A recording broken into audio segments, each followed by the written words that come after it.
Windows 10 has a repair mode that features a host of startup, diagnostic, and troubleshooting tools. I call it the Windows Recovery menu.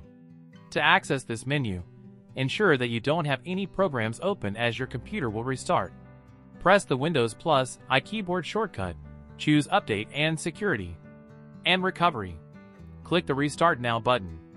After the restart, Windows 10 is in repair mode. You see a menu chock full of startup and troubleshooting options.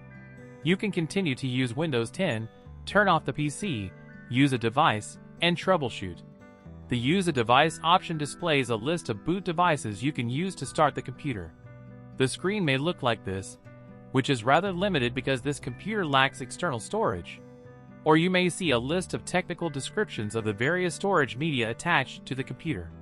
Choose one to start the system with a given device, such as a system recovery disk or other boot media. Otherwise, click the back icon to go back to the previous screen. For troubleshooting, click the Troubleshooting button. The options presented are Reset this PC and Advanced options. A third option for recovery from the cloud may also be available. Resetting the PC is an extreme step. It reinstalls Windows in one of two ways. You can choose to keep all your files and applications, only reinstalling the operating system Windows, or you can reset everything over and start afresh. Yes, these are drastic solutions. I would attempt either of these only when the computer fails to start properly, and try the option to keep your files first before choosing to remove anything. Though removing everything is valid.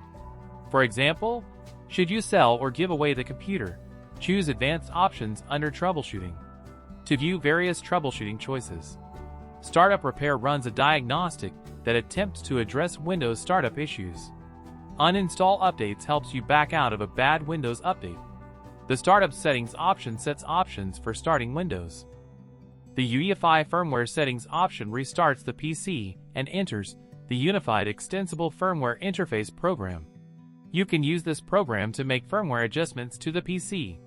The Command Prompt item starts a Windows Text Mode session, which helps with advanced troubleshooting, but only when you know the commands to type.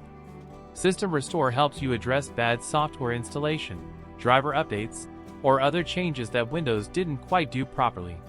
You can click the More Recovery options to find the System Image Recovery item. This item works only when you've created a system image and used that image to restore your computer. Using many of these options requires that you type in your Windows PIN or account password. You must know the password before you attempt repairs. Be aware of that. To exit repair mode, continue backing out to the main menu and then choose the option to exit and start Windows normally.